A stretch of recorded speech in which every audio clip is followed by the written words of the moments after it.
Oh, and what's so hard with this one, and I'm sure it drove people nuts because they didn't exactly air the two halves of the miniseries one day I think they after were the like a other. week apart. Yeah, can you imagine? Yeah, you I see know, this, and man. then you got to wait a Just, week. Right? Kind of like I had to do with Picard. No, Mom, this is the end of part one. We're going to do part two, I guess, Wednesday. We don't want to try to sneak Yeah. in Yeah. another So, extra day. Mom, if you have not seen part 2 yet, you have time. You have time, yeah. And we'll Yeah. and we'll talk about that, so you can get in touch with her, so we can make sure she can watch it between now and For then. sure. Yeah, yeah. Yeah. But so he thinks Lee's dead. You thought Lee was dead. Yeah. And that's a good fake out because it seems logical for what's going on. And what's funny too is because that's a good pause. You got a good pause there. Yeah, and because Ronald D. Moore is of Star Trek fame, then he's more than well aware of, the best of both worlds, fire. Yeah. Yeah. You end on a moment like that. And then boom, that's it. Fire. Wow. Yeah, and it's like, have a nice summer, boys and girls. Yeah, and believe me, wait until you see the end of season 1. When you see the last thing that happens in season 1 and you realize people like me had to wait until season 2 to come out, you are going to So a good 3-4 months. It was Oh, actually, at one point it got even worse. 13-episode season, and then they weren't sure if they were going to get a season 2. So yeah, it was longer. And then because of writers strike this, and depending on who wants to pay for what to be aired when, I believe, if I'm remembering correctly, season 2 ended up having this 5-month gap in the middle of it or something like that. Yeah. And like so, it was frustrating. Yeah, that's exactly what we were saying, Stanley. That's what he meant when he said fire. That's exactly what we were talking about, Stanley. Yeah. But okay, so I want to address, because I said not a mystery box as far as the devices in the hangar bay. You're right. So Mr. Miles points out that the Cylons are kind of a mystery box because we know there's 12 Cylons, but we only know what 4 of them look like, right? Right. And as the series goes on, obviously more information on the Cylons will trickle in. Mm-hmm. But I think that the difference between a good mystery box and a bad mystery box is that what Galactica does not do is just pile on mystery after mystery after mystery without resolution. And instead, they might they might ask a question, but that question will get answered. And by the time when they're asking the question, they have an answer. Like there are a lot of times with mystery box writing where J.J. Abrams is infamous for this, but a lot of mystery box writers will simply pose the question because, and J.J. has said this in interviews, the answer doesn't matter. He doesn't think the answer to what is in the mystery box is important at all. The only thing that's important is making the mystery box interesting. That's because he is the laziest of lazy writers. He's a hack who got lucky. I'm not going to call that's the dumbest thing. No, hold up. I want to get video of this and make a Major Grin style type a spoof on this dickwad. He really says it doesn't matter. Like, it matters. I saw an interview with J.J. Abrams where he said, he loves mystery boxes, and he goes, "What's inside the mystery box? What's inside the mystery box ultimately doesn't matter. What matters is the box itself." And that's where I think J.J. Abrams is wrong. That's lazy writing. Right. It's like I don't have to deal with that problem. It's just a mystery box. I can, come on. Right. Yeah. And by the way, you do find out who all the Cylons are long before the end of the series. Yeah, but there is so what do they call nothing. What do they call the ones that are the robotic ones, like that were with the 6 in the very opening Centurions? They're called Centurions. Yeah, they're just it's just okay. Yeah.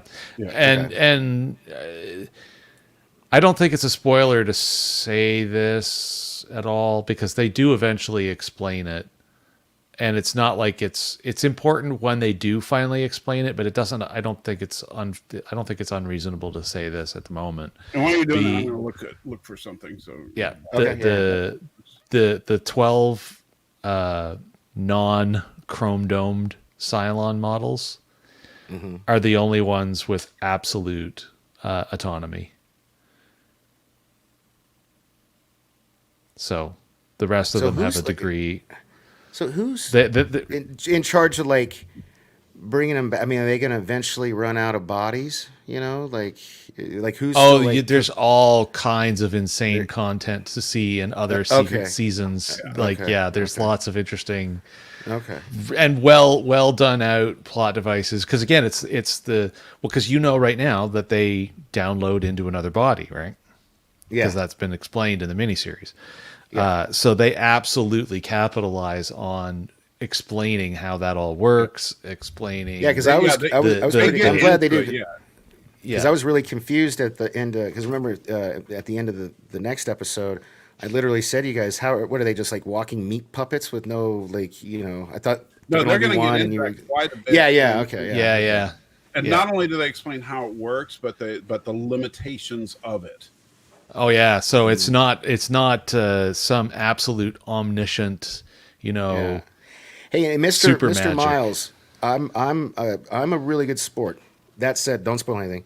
But if you guys want to talk like to fans like him about this kind of stuff, if maybe we could hold it to like an end segment. I dip out early, and then you guys can talk your spoiler shit you want to talk about. Then there's always Friday night too. So yeah.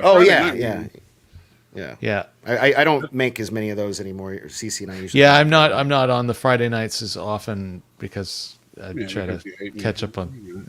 Well, yeah. Well, I'm just showing so much hate here, aren't I? Yeah, right. But yeah, I can easily be talked about on a Friday night. Oh, and he hasn't updated Holy man. Crap, you are right, Thomas. You are right. You need to update the background. These fine folks need to see that the new background. Yeah, we got Jason blowing a whistle, being a referee between us. It's pretty in the red shirt. Yeah. So hopefully he'll have that up next week. Are you ready to have your mind blown? Yeah. All right. This is seriously. I'm always ready to be blown, brother. Come on. All right. This is insane. I had never noticed this before, Thomas. Thank you. And this is not coming from someone sending it to me. This is off of the Blu-ray rip that I created for this stream. All right. Here's a shot of the fleet at the very end. Look very carefully up in this corner. Oh my goodness. Oh my God. That's the Enterprise or a Constitution class. That is the Connie right there. Yeah. And it's an OG Connie too. Yeah. Wow. So not only did they sneak in the Serenity, they sneak in the effing Enterprise. Oh my God. I never. Dude, hey, I need you to send me that still. I'm actually gonna tweet about that. That's cool. Yeah. Oh man, Ronald D. Way to go. Give the man give the man a serious pat on the back there. That was good. I will give you or Thomas, you tweet it out and I'll retweet it. Otherwise, I won't steal it. I'll give you credit. But that's awesome. Oh my God! And I want a clip of the Firefly one too. That way I can say, look at this. Challenge people to join us to find more Star. I bet you there's probably more. You know what I mean? Or is this is out of the second episode, the second half? This is at the end of the second half. Yeah. Okay. Okay, so probably not. It's probably right after they jump away. This is actually the next shot after they jump away from Ragnar. Okay. So if you go to when they escape Ragnar, when the missiles are coming in and they jump away, this is the next shot. Never even heard about this. That's hilarious. In 20 years, it's never come up.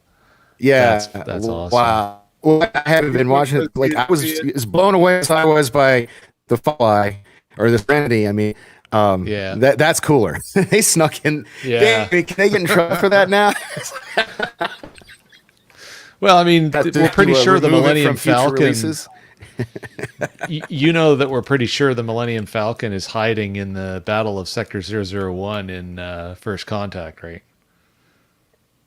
Is it? Yeah, in one of the shots, people like to think it is. I mean, it's it's close. Yeah. Oh, he's showing you how the sausage is made, ladies and gentlemen. He is, yeah, and it's not getting angry at him yet. Well, interesting. I'm trying to make it a little bit bigger.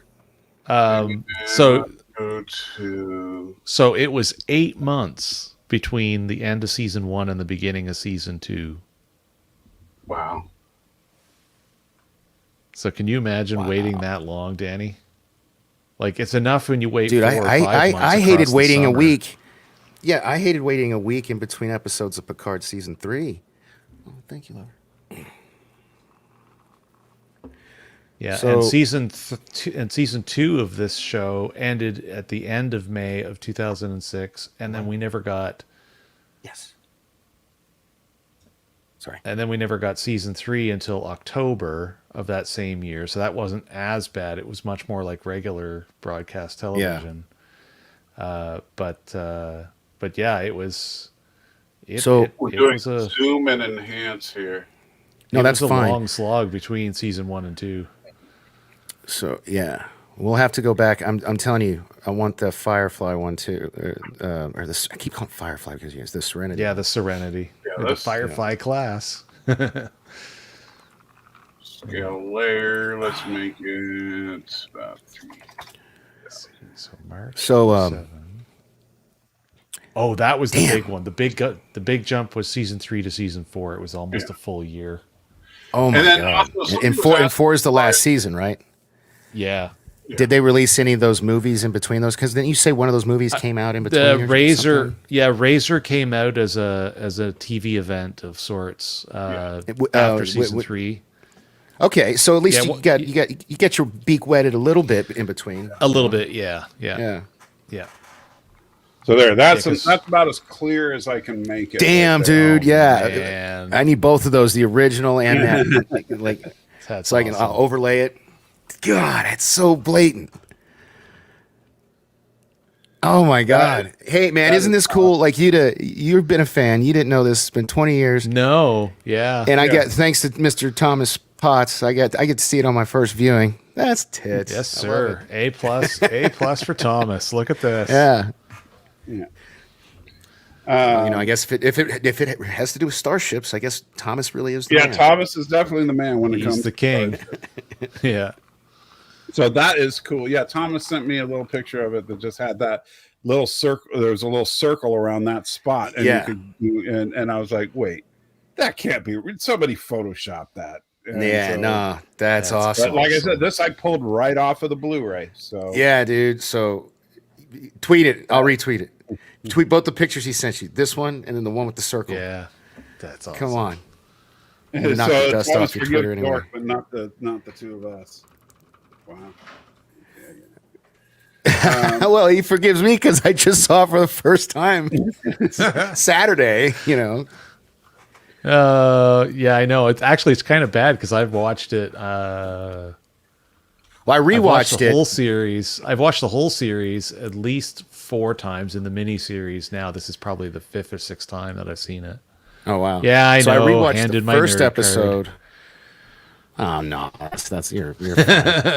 I rewatched the first half of what we just finished reviewing. I rewatched that before we watched yesterday the last Yeah. half. So far I've seen half of what I've seen twice.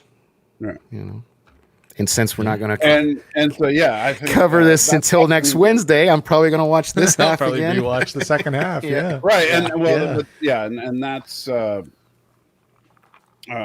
so if you haven't seen Battlestar Galactica, holy crap! Look, guys, you can buy the Blu-rays on Amazon still. If you're too cheap to buy Blu-rays, you can watch it with commercials on Peacock. But honestly, I say buy the Blu-rays. Show people that you support this level of entertainment. And Even in Canada, this it's is- only $100 right now for the full series on Blu-ray in Canada. for on all Amazon. 4 seasons. All 4 seasons There you plus the go. miniseries. See? That's that plus the miniseries.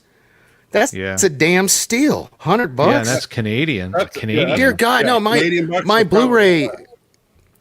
Yeah, no, I paid. I want to say 100 or 120 per season of the next gen Blu-rays. I did buy them as they came out. And did you know they didn't even release them all at the same damn time? They made you wait. If you were the next gen Blu-rays that they did, that they upscaled. The You special can features buy- are awesome. You can buy the entire season the entire series of Battlestar Galactica, so the miniseries and all 4 seasons on Blu-ray from Amazon right now for $56.40 Damn. American. It's on. That's amazing. Yeah. It also includes the plan, but it does not include. Wait a minute. Oh, that's too bad. Wait. So a Canadian dollar is like 60 cents on the American dollar? Yeah, it's like a buck. Or vice versa. The exchange. It's actually not. Yeah. Well, the thing is, it says the list price is wow. $99.99. Yeah, so close to $1.40. So that's crazy. Yeah, So- if I when I'm down south later this month, it's on the credit card with the exchange charge. I just put the link in the chat if anybody wants to check that out. So if you got the money for it, it's worth owning. Yes. This is a series that is absolutely worth buying. Yeah. But yeah, it's going to almost be like $1.40 every dollar I spend when I'm down there. Oh, ouch, poor bastard. Yeah. Why did they do that to you? Because why don't you just take a bunch of cash to the States and then no, I guess that doesn't work either. Because it's the same in the end anyway. If I go to because I live so close to the border, all the bank machines around here actually let you take out U.S. greenback. Well, what does it give you the choice when you take your money? Yeah. There's a bunch of the machines around the city actually let you take out U.S. currency, so that if you're going to drive over to the border. Why does Canadian money look like it's monopoly money? What's up with that? Because they all these believe bright in the colors. Queen. Well, it's not just the Queen. It's all like different colors. You know, the different. It's denominations. What do you expect? The modern color choices are all meant to be counterfeit measures. Okay. Because one of the weirdest things that I never knew was that the Canadian $20 bill is actually one of the most counterfeited bills in the world. Really? And that was one of the big reasons why they switched. We actually physically, our money, when I say plastic money, I'm not even joking. Have a good one, Andy. Bills are actually plastic now. See, Andy. Wow. Yeah, so they're actually plastic now to make it almost impossible to counterfeit. Hey, there you go. Night 240 says you watch it on Hulu. Isn't it also on Peacock? It's on Peacock, right? It is on Peacock, yes. Yeah, it's also on Peacock. Yeah. It's probably on all manner of things. Yeah, I don't have Hulu. I sacrifice my Hulu. Yeah, any of the Easter eggs that you guys may know about when we get to those episodes, absolutely. Yeah, please share them with us. You know, put them in the chat or comment down below if you're watching this after the fact. Damn, that is super cool, man. Yeah. For Canadian viewers, let's do final thoughts real quick and wrap this puppy up. All right. So real quick for all the Canucks out there, if you're looking for streaming, it's on Apple TV, Google Play, and Microsoft right now. Nice. Thank you for taking care of our Canadian brothers and sisters because they're used to being coddled and cared for. Yes, well, you know. Just kidding. Gotta take care of my people. That's why I get the definitive feeling. Because in Canada, we take care of our sick and our old. Like in America, we let them die on the streets. Without spoilers, sorry, channeling my Bret Hart. I'll just say this: when we get to Colonial Day, I'm pretty sure Tom Zarek is Canadian. Don't remember. Oh yeah. Because when you listen, I know that policies, he is. I know that such a socialist. It's like, oh no, no, it's remember he's like, why is this man working? Who's paying? Who's the dad on? Oh, that's right. Yeah. Who's the dad on Growing Pains? What's his name? And Miles says Trudeau is a Cylon. The Sievers. Growing Pains was the Sievers, right? Yeah, the dad, Alan Thicke. He's Canadian. Yeah, he's Canadian. Yeah. Thank So, you. I need you to say the family's name for me to remember. So final thoughts for you. Final thoughts on the miniseries. On part one, not on the. I guess on part one. Oh, just on part one. Yeah. On part one. Yeah. When I watched it, I laughed at not having to wait a week. Because I dialed up the second half immediately. So my thoughts on part one were, I'm in. Let's go. Give me part two. Let's go. Hell yeah. So yeah, And it was good.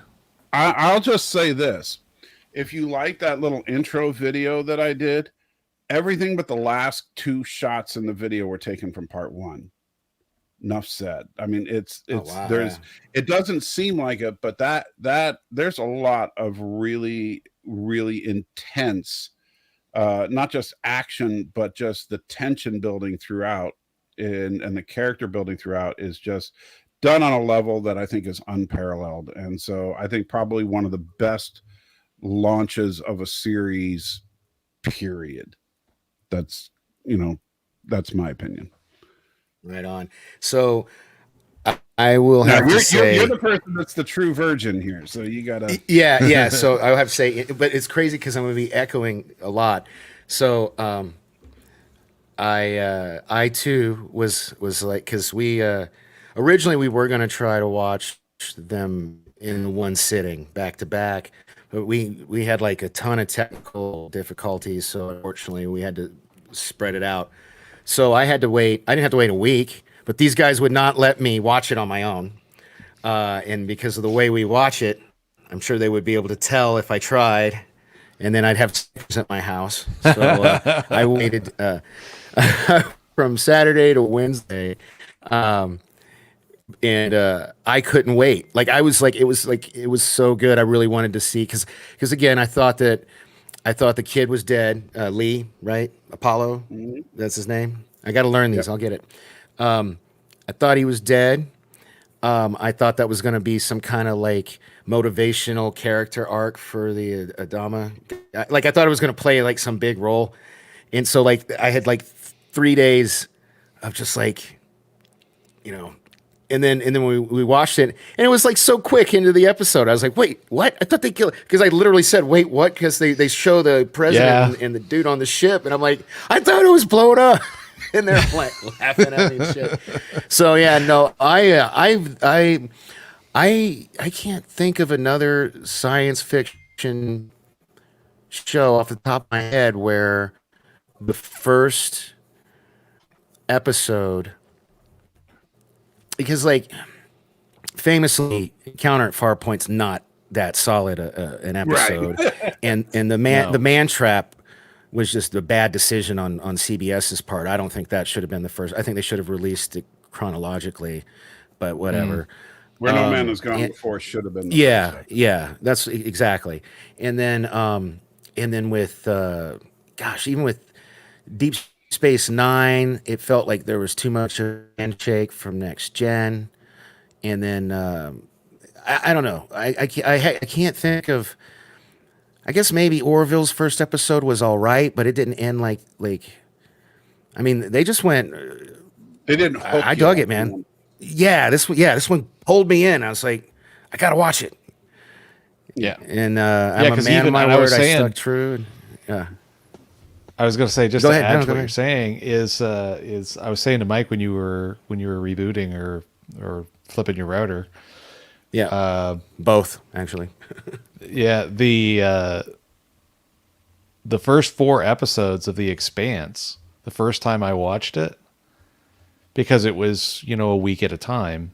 Yeah, I was only giving it leeway to keep watching it because some people that I respect that like sci-fi writing had really high hopes that this show was going to be really good.